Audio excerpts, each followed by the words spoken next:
Assalamualaikum warahmatullahi wabarakatuh. Shalom, Om Swastiastu, Namo Buddhaya, salam kebajikan. Yang terhormat Ibu Dwi Afrimeti SHMH dan Bapak Asep Rudi Casmana SPDMA. Perkenalkan, saya Rodiana dengan NIM 1401620006 dari PPKNB Angkatan 2020 akan memaparkan materi mengenai subjek pajak dan objek pajak. Namun sebelum saya memaparkan mengenai subjek dan objek pajak, terlebih dahulu saya akan memaparkan mengenai definisi pajak. Definisi pajak sesuai dengan yang ada di Direktorat Jenderal Pajak itu merupakan kontribusi wajib dari orang atau badan terhadap negara yang bersifat memaksa sesuai dengan undang-undang tanpa adanya imbalan secara langsung, karena pajak ini oleh pemerintah dipergunakan gitu untuk kesejahteraan rakyat. Lalu apa sih sebenarnya subjek pajak gitu? Subjek pajak sebenarnya merupakan orang pribadi atau badan gitu yang dikenakan pajak sesuai dengan ketetapan yang telah diatur oleh peraturan perundang-undangan. Lalu siapa saja yang bisa menjadi subjek pajak gitu? Menurut undang-undang yang menjadi subjek pajak itu pertama orang pribadi, lalu yang kedua warisan yang belum terbagi sebagai satu kesatuan menggantikan yang berhak, lalu ada badan dan bentuk usaha tetap. Nah, subjek pajak ini dibedakan menjadi dua, yaitu subjek pajak dalam negeri dan subjek pajak luar negeri. Subjek pajak dalam negeri ialah orang atau orang pribadi gitu yang bertempat tinggal di Indonesia, yang ada di Indonesia kurang lebih 183 hari dalam jangka waktu 12 bulan atau 1 tahun, atau bisa juga orang pribadi yang dalam 1 tahun gitu pajak berada di Indonesia dan memang memiliki niat untuk bertempat tinggal di Indonesia. Lalu ada juga untuk badan gitu, merupakan badan yang didirikan atau bertempat tinggal gitu, kedudukannya ada di Indonesia, kecuali unit tertentu dari badan pemerintahan yang memenuhi beberapa kriteria. Kriterianya ada pembentukannya berdasarkan ketentuan peraturan perundang-undangan, lalu pembiayaannya bersumber dari anggaran pendapatan dan belanja negara atau anggaran pendapatan dan belanja daerah. Lalu ada penerimaannya dimasukkan dalam anggaran pemerintah pusat atau pemerintah daerah. Lalu ada kriteria yang terakhir, yaitu pembukuannya diperiksa oleh aparat pengawasan fungsional negara. Nah, lalu ada warisan yang belum terbagi sebagai salah satu kesatuan menggantikan yang berhak. Lalu yang kedua itu ada subjek pajak luar negeri gitu. Apa sih yang menjadi subjek pajak luar negeri atau siapa gitu? Yang pertama ada orang pribadi yang tidak bertempat tinggal di Indonesia. Orang pribadi yang berada di Indonesia tidak lebih dari 180 tahun dalam jangka waktu 1 tahun gitu atau 12 bulan. Dan badan yang tidak didirikan dan tidak bertempat atau berkedudukannya ada di Indonesia, yang menjalankan usaha lalu atau melakukan kegiatan melalui bentuk usaha tetap di Indonesia. Nah, lalu ada yang kedua nih, orang pribadi yang tidak bertempat tinggal di Indonesia. Orang pribadi yang berada di Indonesia tidak lebih dari 183 hari dalam jangka waktu 1 tahun atau 12 bulan, dan badan yang tidak didirikan dan tidak bertempat kedudukannya di Indonesia yang dapat menerima atau memperoleh penghasilan dari Indonesia tidak dari menjalankan usaha atau menjalankan kegiatan melalui bentuk usaha tetap di Indonesia. Tadi kita sudah membahas gitu ya mengenai subjek pajak dalam negeri maupun subjek pajak luar negeri. Nah, sekarang saya akan membahas mengenai yang tidak termasuk subjek pajak gitu. Hal ini diatur pada dalam pasal 3. Yang tidak termasuk subjek pajak ada kantor perwakilan negara asing, pejabat-pejabat perwakilan diplomatik dan konsulat atau pejabat-pejabat lain dari negara asing, dan orang-orang yang diperbantukan kepada mereka yang bekerja pada atau bertempat tinggal bersama mereka dengan syarat bukan WNI atau warga negara Indonesia, dan di Indonesia tidak menerima atau tidak memiliki penghasilan di luar jabatan atau pekerjaannya tersebut, serta negara bersangkutan memberikan perlakuan timbal balik. Lalu ada organisasi-organisasi internasional, tetapi dengan beberapa syarat, yaitu Indonesia menjadi anggota organisasi tersebut, tidak menjalankan usaha atau kegiatan lain untuk memperoleh penghasilan dari Indonesia selain memberikan pinjaman kepada pemerintah yang dananya berasal dari iuran para anggota. Lalu ada pejabat-pejabat perwakilan organisasi internasional sebagaimana dengan syarat bukan warga negara Indonesia dan tidak untuk memperoleh penghasilan dari Indonesia. Lalu ada juga organisasi internasional yang tidak termasuk subjek pajak, yaitu tetapi ditetapkan dengan keputusan Menteri Keuangan. Selanjutnya saya akan membahas mengenai objek pajak. Objek pajak ini merupakan penghasilan, yaitu setiap tambahan kemampuan ekonomis yang diterima gitu dari wajib pajak, baik yang berasal dari Indonesia maupun dari luar Indonesia, luar negeri gitu, yang dapat dipakai untuk konsumsi atau untuk menambah kekayaan wajib pajak yang bersangkutan dengan nama dan dalam bentuk apapun.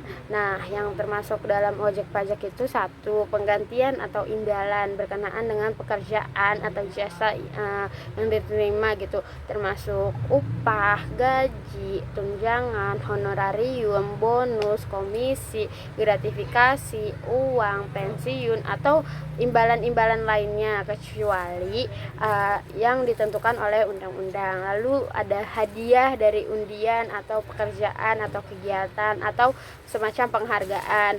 Lalu laba usaha, terus ada keuntungan karena penjualan atau karena pengalihan harta gitu, termasuk keuntungan karena pengalihan harta kepada perseroan, badan atau persekutuan sebagai pengganti saham atau penyertaan modal. Lalu keuntungan karena pengalihan harta kepada pemegang saham, anggota lain atau sekutu yang diperoleh perseorangan, perseroan, persekutuan atau badan lainnya. Lalu keuntungan karena likuidasi atau peleburan atau pemekaran atau pemecahan, penggabungan, pengambil alihan usaha atau organisasi dengan nama dan bentuk apapun. Lalu ada keuntungan karena pengalihan harta berupa bantuan, hibah, atau sumbangan kecuali yang diberikan kepada keluarga, saudara dalam garis keturunan lurus satu derajat, dan badan keagamaan, badan pendidikan, yayasan atau badan sosial lainnya, koperasi atau orang pribadi yang menjalankan usaha mikro dan kecil yang ketentuannya telah diatur lebih lanjut dengan peraturan Menteri Keuangan sepanjang tidak ada hubungannya dengan usaha, pekerjaan, kepemilikan atau penguasaan di antara pihak-pihak yang bersangkutan. Lalu ada keuntungan karena penjualan atau pengalihan sebagian atau seluruh hak penambangan, tanda turut serta dalam pembiayaan atau permodalan dalam perusahaan pertambangan. Lalu ada penerimaan kembali pembayaran pajak yang telah dibebankan sebagai biaya dan pembayaran tambahan pengembalian pajak. Lalu ada bunga, termasuk premi, imbalan karena jaminan pengembalian utang, dan ada diskonto. Lalu ada dividen dengan nama dan dalam bentuk apapun, termasuk dividen dari perusahaan asuransi kepada pembagian sisa hasil usaha koperasi atau kepada pemegang polis. Lalu ada royalti atau imbalan atas penggunaan haki atau hak milik gitu ya.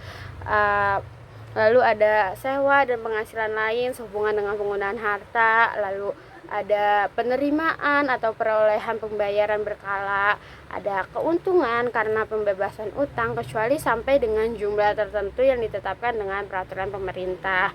Lalu keuntungan selisih kurs mata uang asing karena adanya pembeda antara rupiah dan mata uang asing gitu, maka keuntungan selisih kursnya ini menjadi objek pajak. Lalu selisih lebih karena penilaian kembali aktiva. Lalu ada premi asuransi, ada iuran yang diterima atau diperoleh perkumpulan dari anggotanya yang terdiri dari wajib pajak yang menjalankan usaha atau pekerjaan bebas. Lalu ada tambahan kekayaan neto yang berasal dari penghasilan yang belum dikenakan pajak. Lalu ada penghasilan dari usaha berbasis syariah, ada imbalan bunga yang sudah diatur dalam undang-undang yang mengatur mengenai ketentuan umum dan tata cara perpajakan, dan adanya surplus Bank Indonesia. Lalu penghasilan yang dapat dikenakan pajak bersifat final gitu ya. Yang pertama ada penghasilan berupa bunga deposito dan tabungan lainnya, bunga obligasi, surat utang gitu. Dan ada penghasilan berupa hadiah undian, penghasilan dari transaksi saham dan sekuritas lainnya, transaksi derivatif yang diperdagangkan dan di bursa, atau transaksi penjualan saham atau pengalihan penyertaan modal pada perusahaan pasangannya yang diterima oleh perusahaan modal Ventura.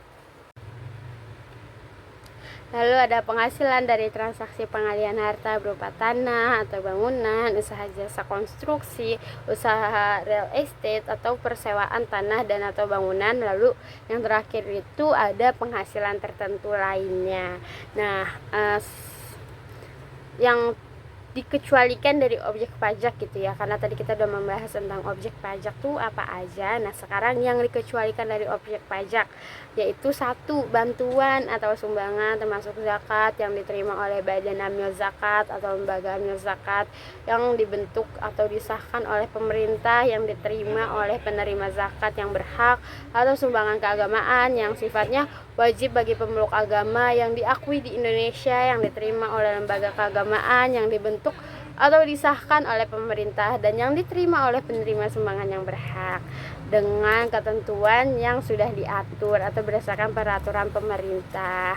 Lalu ada harta hibahan yang diterima oleh keluarga sedara dalam garis keturunan lurus 1 derajat, badan keagamaan, badan pendidikan, yayasan atau badan sosial lainnya, koperasi atau orang pribadi yang menjalankan usaha mikro yang kecil yang ketentuannya diatur dengan peraturan Menteri Keuangan sepanjang tidak ada hubungan dengan usaha kepemilikan, pekerjaan atau penguasaan di antara pihak-pihak yang bersangkutan. Lalu ada warisan. Lalu ada harta termasuk setoran tunai yang diterima oleh badan sebagaimana dimaksud sebagai pengganti saham gitu ya, atau penyertaan modal. Lalu ada penggantian atau imbalan sehubungan dengan pekerjaan atau jasa yang diterima oleh atau diperoleh dalam bentuk natura atau kenikmatan dari wajib pajak, kecuali yang diberikan bukan wajib pajak yang dikenakan pajak secara final gitu ya.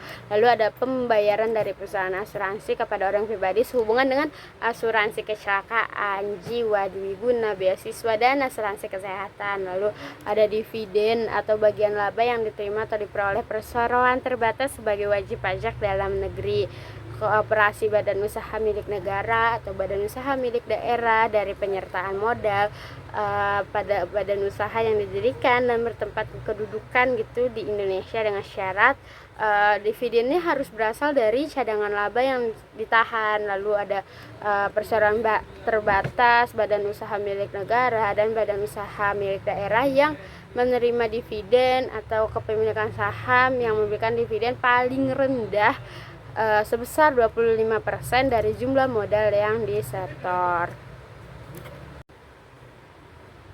Lalu ada iuran yang diterima atau diperoleh dana pensiun yang pendiriannya telah disahkan Menteri Keuangan baik yang dibayar oleh pemberi kerja maupun pegawai. Lalu penghasilan dari modal yang ditanamkan oleh dana pensiun sebagaimana dalam bidang-bidang tertentu yang ditetapkan dengan keputusan Menteri Keuangan. Lalu ada laba yang diterima atau diperoleh anggota dari perseroan komanditer gitu yang modalnya tidak terbagi atau saham-saham. Lalu ada penghasilan yang diterima atau diperoleh perusahaan modal Ventura berupa bagian laba dari badan pasangan usaha yang didirikan dan menjalankan usaha atau kegiatan di Indonesia dengan syarat badan pasangan usaha itu harus perusahaan mikro atau kecil atau yang menjalankan kegiatan dalam sektor usaha yang diatur dengan peraturan Menteri Keuangan, lalu sahamnya tidak diperdagangkan gitu di Bursa Efek, lalu ada beasiswa yang memenuhi persyaratan yang ketentuannya sudah diatur Menteri Keuangan, lalu ada sisa